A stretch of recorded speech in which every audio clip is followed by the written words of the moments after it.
Sa femme de ménage venait de lui apprendre qu'on avait collecté plusieurs centaines de rats morts dans la grande usine où travaillait son mari.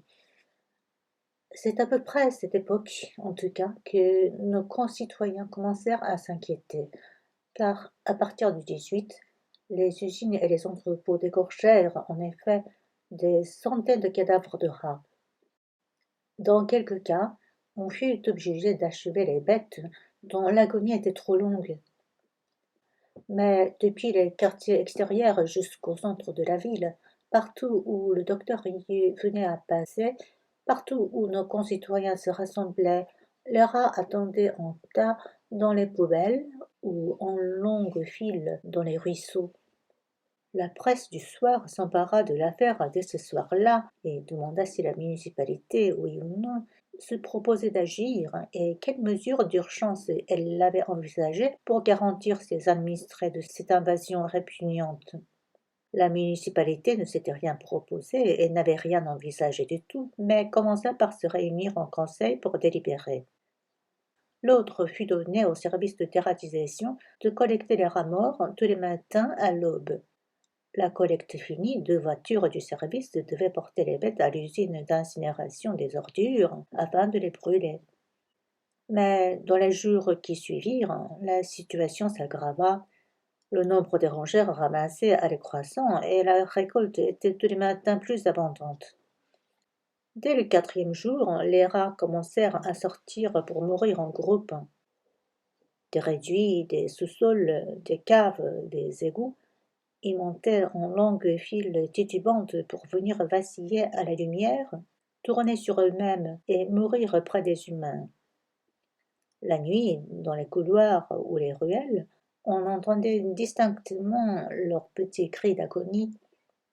Le matin, dans les faubourgs, on les trouvait étalés à même le ruisseau, une petite fleur de sang sur le museau pointu, les uns gonflés et putrides, les autres raidis et les moustaches encore dressées.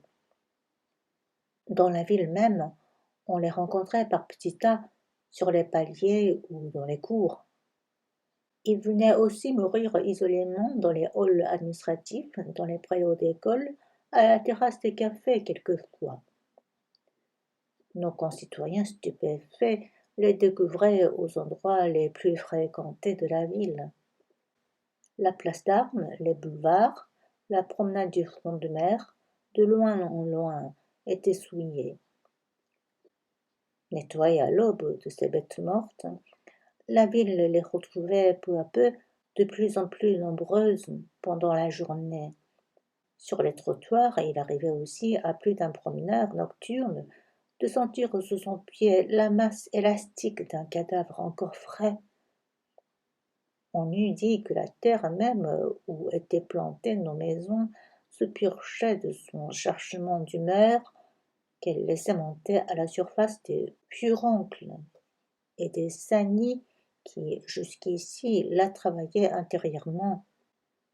Qu'on envisage seulement la stupéfaction de notre petite ville, si tranquille jusque-là, et bouleversée en quelques jours, comme un homme bien portant dans le sang épais se mettrait tout d'un coup en révolution.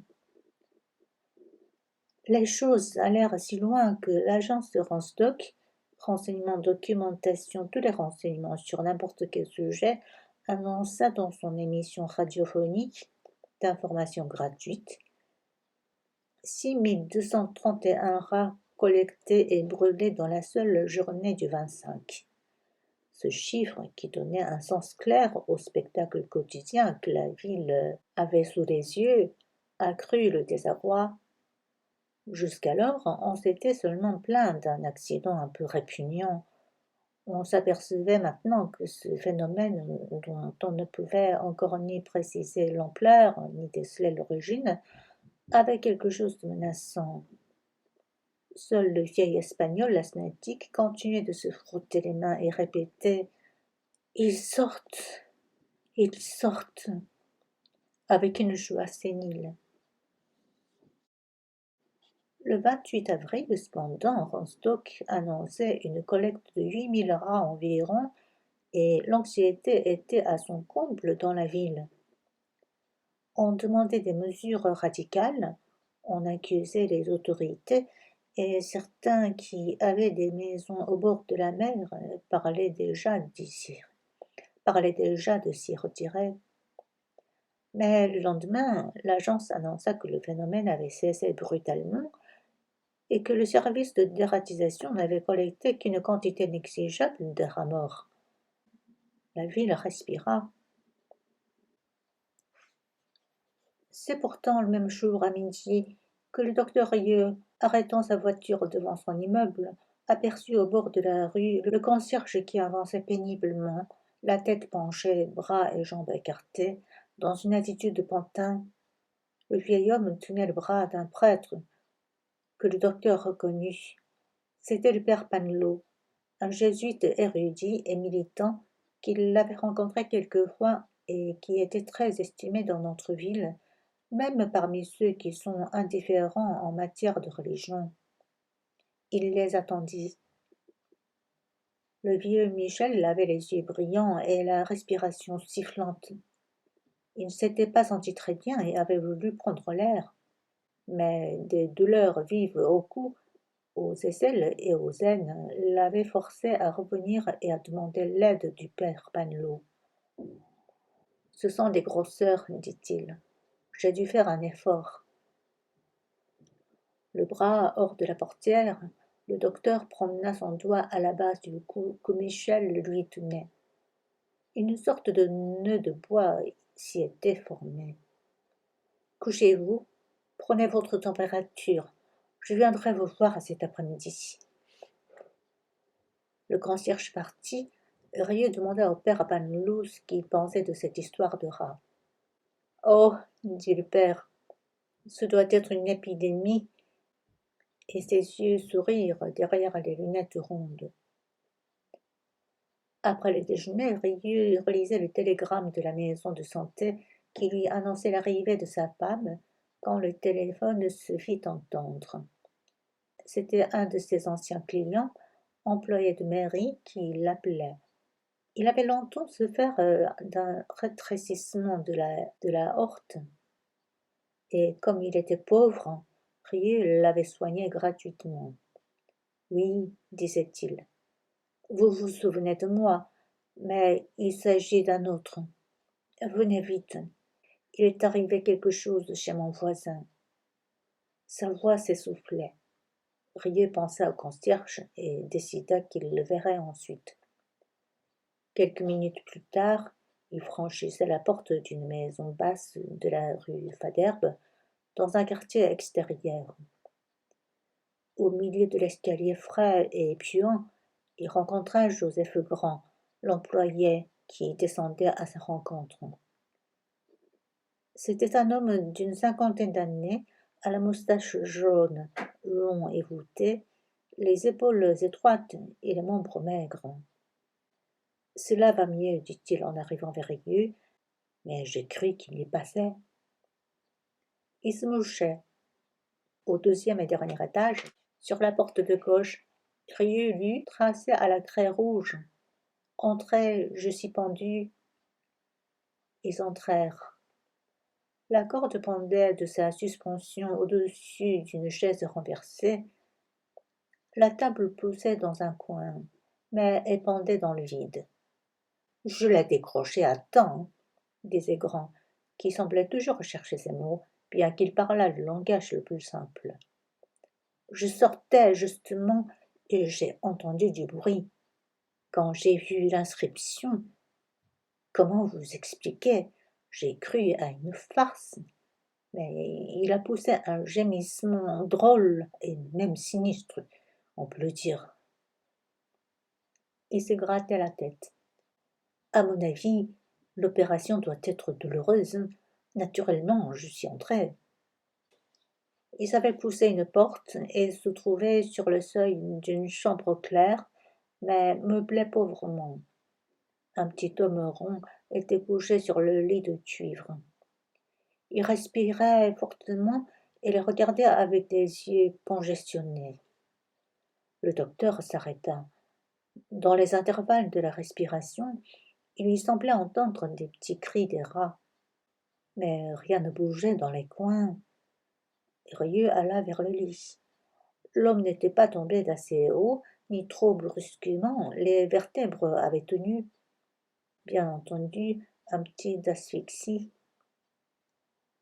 Il faudrait avoir une radiographie. Le docteur fit une piqûre d'huile camphrée et dit que tout s'arrangerait dans quelques jours. Merci, docteur, dit l'homme d'une voix étouffée.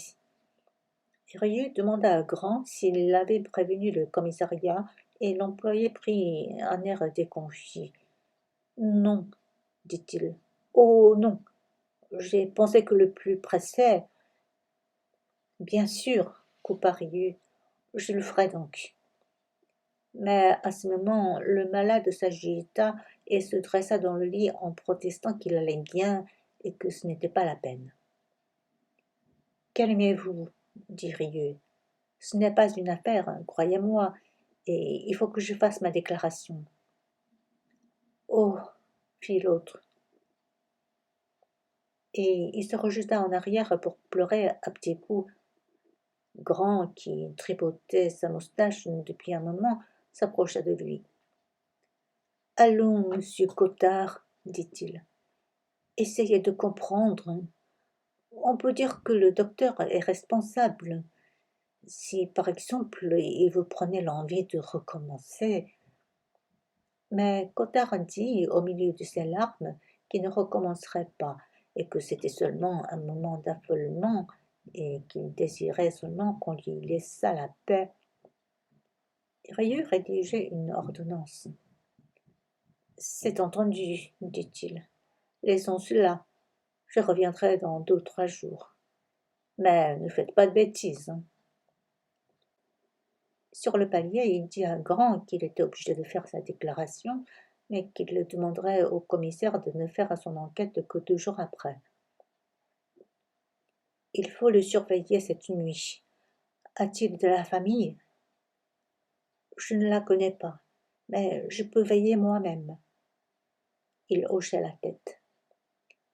Lui non plus, remarquez-le. Je ne peux pas dire que je le connaisse, mais il faut bien s'entraider. Dans les couloirs de la maison, Rieux regarda machinalement vers les recoins et demanda à Grand si les rats avaient totalement disparu de son quartier. L'employé n'en savait rien. On lui avait parlé en effet de cette histoire, mais il ne prêtait pas beaucoup d'attention au bruit du quartier. J'ai d'autres soucis, dit-il. Rieux lui serrait déjà la main. Il était pressé de voir le concierge avant d'écrire à sa femme. Les crières des journaux du soir annonçaient que l'invasion des rats était stoppée, mais Rieux trouva son malade à demi versé hors du lit, une main sur le ventre et l'autre autour du cou, vomissant avec de grands arrachements une bille rosâtre dans un bidon d'ordures. Après de longs efforts, hors d'haleine, le concierge se recoucha. La température était à 39,5. Les ganglions du cou et les membres avaient gonflé, 2 taches noirâtres s'élargissaient à son flanc. Il se plaignait maintenant d'une douleur intérieure. Ça brûle, disait-il. Ce cochon-là me brûle. Sa bouche fuligineuse lui faisait mâcher les mots et il tournait vers le docteur des yeux globuleux où le mal de tête mettait des larmes. Sa femme regardait avec anxiété Rieux qui demeurait muet. Sa femme regardait avec anxiété Rieux qui demeurait muet. Docteur, disait-elle, qu'est-ce que c'est? Ça peut être n'importe quoi, mais il n'y a encore rien de sûr. Jusqu'à ce soir, diète et dépuratif. Qu'il boive beaucoup. Justement, le concierge était dévoré par la soif. Rentré chez lui, Rieux téléphonait à son confrère Richard, un des médecins les plus importants de la ville. Non, disait Richard, je n'en ai rien vu d'extraordinaire.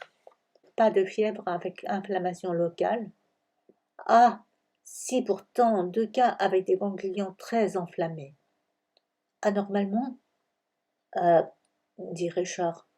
Le normal, vous savez. Le soir, dans tous les cas, le concierge délirait et, à 40 degrés, se plaignait des rats. Rieux tenta d'abcès. Le soir, dans tous les cas, le concierge délirait et, à 40 degrés, se plaignait des rats. Rieux tenta un abcès de fixation. Sous la brûlure de la térébenthine, le concierge hurla. Ah, les cochons! Les ganglions avaient encore grossi, durs et ligneux au toucher. La femme du concierge s'affolait. Veillez, lui dit le docteur, et appelez-moi s'il y a lieu. Le lendemain 30 avril, une brise déjà tiède soufflait dans un ciel bleu et humide. Elle apportait une odeur de fleurs qui venait des banlieues les plus lointaines. Les bruits du matin dans les rues semblaient plus vifs, plus joyeux qu'à l'ordinaire. Dans toute notre petite ville, débarrassée de la sourde appréhension où elle l'avait vécue pendant la semaine, ce jour-là était celui du renouveau. Rieux lui-même, rassuré par une lettre de sa femme, descendit chez le concierge avec légèreté. Et, en effet, au matin, la fièvre était tombée à 38 degrés. Affaibli, le malade souriait dans son lit. « Cela va mieux, n'est-ce pas, docteur ?»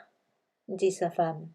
« Attendons encore. » Mais à midi, la fièvre était montée d'un seul coup à 40 degrés.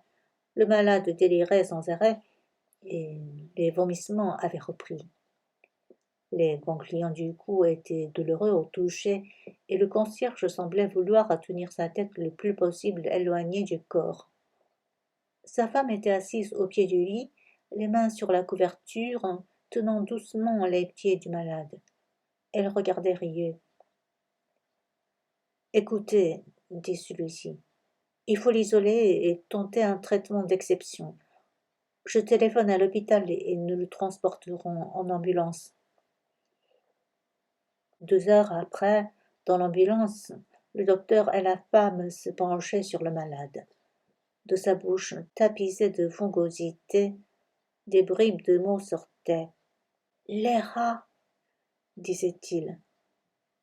Verdâtre, les lèvres cireuses, les paupières plombées, le souffle saccadé et court, écartelé par les ganglions, tassé au fond de sa couchette comme s'il eût voulu la refermer sur lui, ou comme si quelque chose venu du fond de la terre l'appelait sans répit, le concierge étouffait sous une pensée invisible. La femme pleurait. « N'y a-t-il donc plus d'espoir, docteur ?» « Il est mort, » dit Rieux.